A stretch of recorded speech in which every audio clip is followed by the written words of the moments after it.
E vamos lá para mais um vídeo, hoje falando aqui de bancos. Será que tem banco barato para investir hoje? No geral, a bolsa está em queda, temos bancos em queda, mas me fala inclusive se você tem feito aportes em bancos. Vamos começar com o queridinho aqui dos investidores, o Banco do Brasil. Recentemente deu uma corrigida, chegou aí a perder os R$ 27 e todo mundo doido para comprar nessa queda, mas muitos em dúvida se seria um bom aporte hoje nesses preços. Então eu vou passar um racional aqui para vocês do contexto aí em relação ao Banco do Brasil, do que está acontecendo, do que pode acontecer. Lembrando que nós estamos num cenário macro desafiador, tá? Mas o sentido aqui é para você poder definir se vale a pena investir ou não nesses preços de hoje. E aqui para a gente começar, o que é importantíssimo você entender sobre o banco, sobre os bancos de modo geral, é inadimplência e provisão. E não esquecer dos juros ditando o mercado atualmente. Inadimplência basicamente são os não pagantes, né? Podemos chamar assim, que estão entrando para prejuízo para a instituição. E a provisão é o dinheiro que o banco tem que separar, deixar guardadinho ali para poder cobrir esses não pagantes. O dado positivo é que o banco tem dinheiro para cobrir e o negativo é que esse dinheiro reservado para provisão, ele impacta no lucro e impacta no seu dividendo. Então, de modo geral, nós não queremos provisões aumentando. Vamos aqui para o primeiro fato, né, que pode elevar provisões dos bancos, não só do Banco do Brasil que eu estou mencionando agora. São os impactos, por exemplo, das chuvas na região sul. Esse é um ponto, né? Recentemente essa matéria trouxe a informação de que o próprio Banco do Brasil, aqui que eu me refiro, né, reconhece que há uma pressão na carteira de crédito em decorrência desse fato e que ainda não tem estimativas para impacto das enchentes. Ou seja, o mercado não sabe em cifras reais os impactos nas empresas e, consequentemente, na sua carteira de crédito. No caso do Banco do Brasil, é a carteira do agronegócio que está mais visada, vamos dizer assim, né? E tem também a carteira de pessoa jurídica.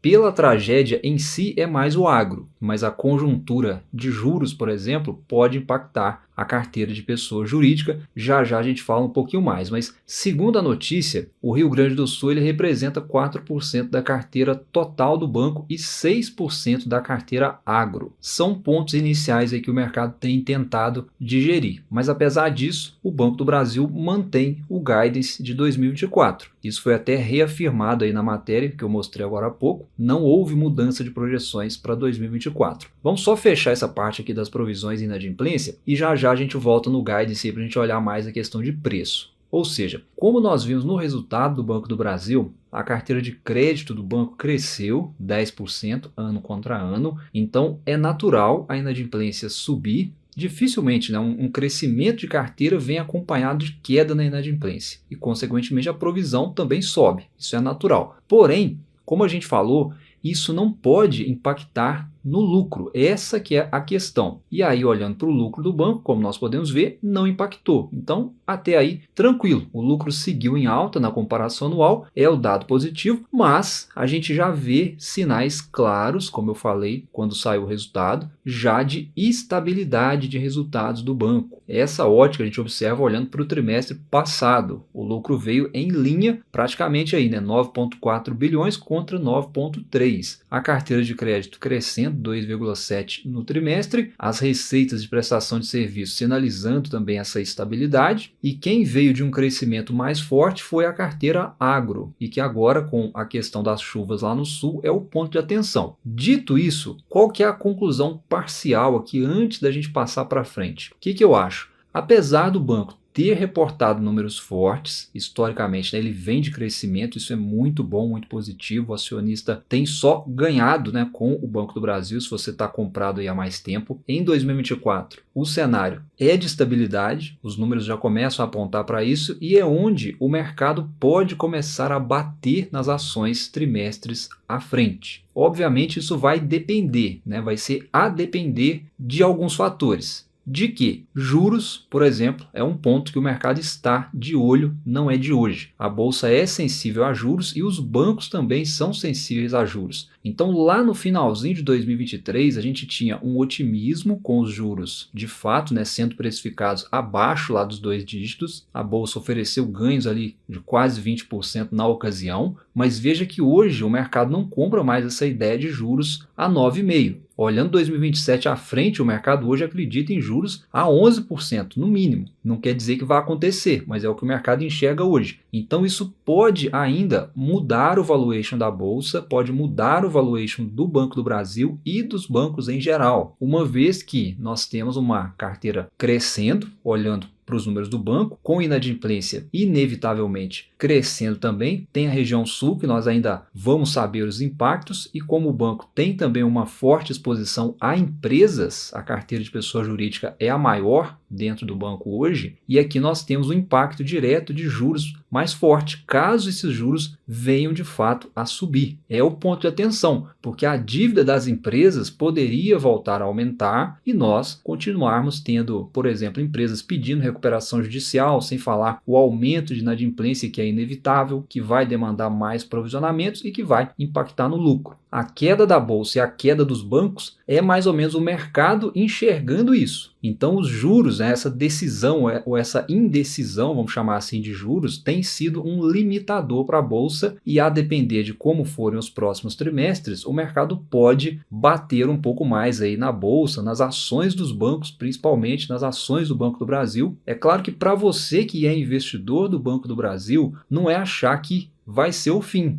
Não é isso, é só você olhar para trás, né? O banco já passou por coisa muito pior no passado e hoje está aí na máxima de lucratividade, o investidor está satisfeito com o investimento. O que eu estou dizendo aqui é para você que talvez quer comprar nesse momento, nesses preços de tela, esteja ciente que mais quedas podem surgir, então é aquele negócio, não vai queimar seu caixa tudo agora, e isso tudo muito influenciado por quem? Estados Unidos. Acho que você que acompanha a Bolsa de Valores nunca deve ter visto falar tanto em Estados Unidos como ano passado e nesse ano. E de fato, né, é de lá que pode vir a água no chope, vamos chamar assim. Né? Os membros aí do Comitê de Política Monetária por lá têm afirmado que a desinflação pode levar mais tempo do que se pensava anteriormente. Isso é negativo, o que significa chances menores de queda de juros por lá, e se os juros não caem nos Estados Unidos, a nossa bolsa vai cair mais, o dólar vai subir mais e o Banco Central não pode cortar juros por aqui por uma questão muito óbvia. Então,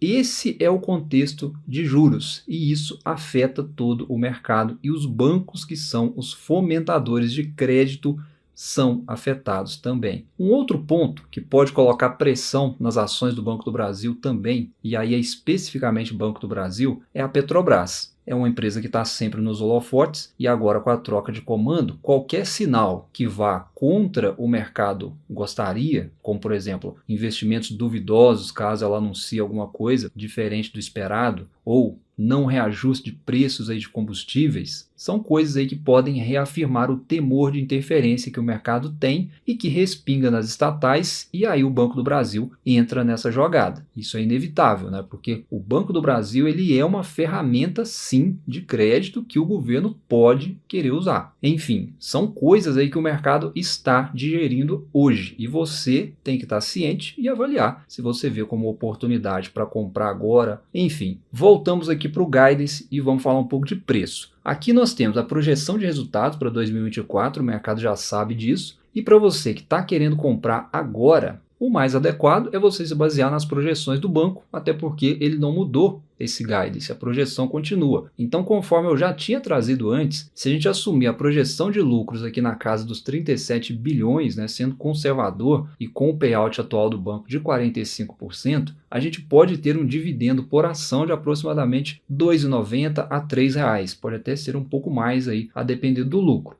Dentro desses valores que a gente assumiu, se a gente considerar, por exemplo, que o banco já pagou aí esse R$ 1,08, a gente ainda teria cerca de R$ 1,80 a R$ 1,90 pela frente para serem distribuídos. O que, nas cotações de hoje, para quem quer comprar nesses preços, ainda é um yield de aproximadamente 6%, um pouco mais até. Isso assumindo aí uma projeção conservadora, né? Mas o banco pode reportar um lucro aí de até 40 bilhões, conforme o guidance no fechamento do exercício 2024. Então eu ficaria com a projeção conservadora e com base nessa projeção de lucro do banco, a gente tem aí um preço teto que seria até R$ 27,00. Mais uma vez frisando, para quem está querendo comprar agora. Quem está comprado abaixo de 27 vai conseguir um yield aí de 8% ou até mais em 2024, dependendo do preço aí, né? Pode até conseguir uns 10%. Mas se você quer entrar agora e acha justo ainda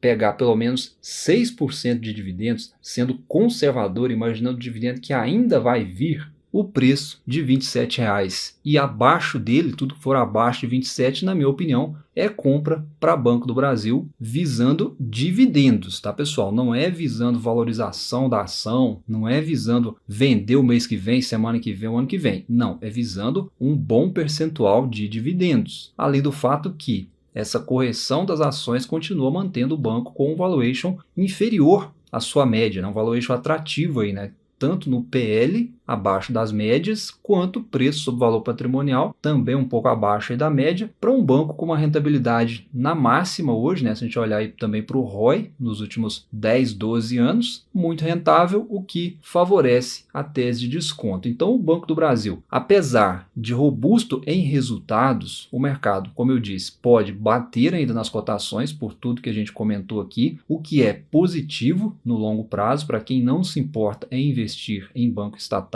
Eu, particularmente, tenho ações do Banco do Brasil em carteira e essa questão dos juros, ela me preocupa mais do que o fator estatal em si. Aqui no Brasil não adianta, você investir aqui olhando para governo A, para governo B, você vai estar sempre girando carteira. Então, é mais fácil focar em boas empresas. Minha opinião, lembrando mais uma vez, né, que eu estou diversificado, eu estou protegido da renda fixa. Comprar bolsa, para mim, hoje, é só mais um dia no mercado, tá, pessoal? Eu já passei da fase aí da sofrência, a volatilidade hoje ela não me abala, mas eu sei que o iniciante, que é para quem eu falo sempre aqui nos vídeos, fica abalado nessa fase inicial principalmente, porque investir no início é mais difícil e o resultado não vem. Por isso, tem que ter paciência, tem que estudar, tem que entender o que afeta o resultado das empresas que você está buscando investir. Às vezes é só ruído, mas em relação aos bancos, isso que nós discutimos aqui não necessariamente é ruído. A depender do cenário, a gente vai ver impacto no resultado. Talvez no Banco do Brasil não tanto, porque ele está muito forte, mas em outros bancos sim, pode acontecer. E aí, para a gente não deixar passar batido, não tem como a gente não comentar aqui brevemente do Bradesco, que se encaixa nesse contexto. Eu sei que vocês estão de olho no Bradesco, né, e têm me perguntado sobre ele, e se essa conjuntura de juros que a gente comentou aqui continuar com uma percepção desfavorável, o Bradesco pode sofrer ainda mais do que os demais bancos. Por quê? Porque, como nós vimos, lá no resultado do Bradesco, ele está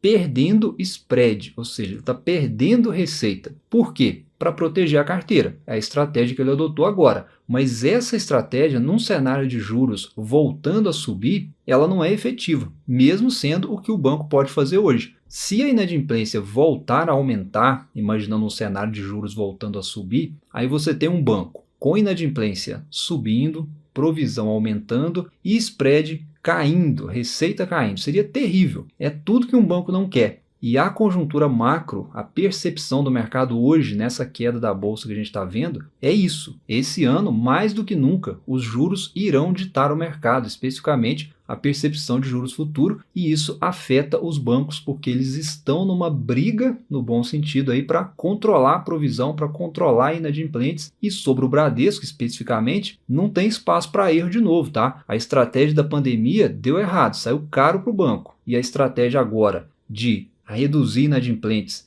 abrindo mão de spreads, apesar de ser boa e necessária, no meu entendimento, é uma estratégia dependente de juros baixos. E aí fica a pergunta, e se não acontecer, o que será do Bradesco? Fica aí para vocês refletirem. E aí nessa percepção vai entrar também outros nomes aqui, né? O Banrisul, por exemplo, que reportou resultados fracos no primeiro trimestre de 2024. Mais um resultado fraco, né? Apesar do CEO ter acalmado o mercado recentemente quanto aos impactos das chuvas lá no sul, o fato é que o banco não consegue retomar os lucros, independente disso. E aí respondendo quem perguntou sobre o Banrisul, é um banco que eu particularmente já tive em carteira. Já estudei mais a fundo no passado, mas mesmo dentro de um cenário perfeito, sem desastre, com a economia crescendo, juros baixos, o fato é que o Banrisul sempre vai ter um crescimento limitado, porque ele é um banco limitado regionalmente falando. É característico, o que reforça o que eu falei, acaba limitando o crescimento enquanto os demais bancos estão no Brasil inteiro. mas o cenário atual que a gente está vivendo agora, desafiador, ele é muito ruim para o Banrisul. Talvez dentre os bancos hoje, quem pode estar menos sensível a isso que nós comentamos aqui, seja o Banco Itaú. E em se falando de oportunidade, num cenário de buscar por oportunidades nessas quedas da Bolsa, nessas quedas dos bancos, eu olharia mais hoje para o Banco do Brasil, ainda visando potencializar o dividendo em 2024. Para a valorização, tem as small caps aí que eu já falei entre os bancos, mas para bancão, para o longo prazo, para a carteira previdenciária, ainda é Banco do Brasil. Mas me fala aí, qual que é a sua opinião? O que você está fazendo com as ações dos bancos? Você aproveitou essa queda de hoje na abertura para reforçar algum aporte? Deixa para mim aí nos comentários. Um abraço, bons estudos e até a próxima.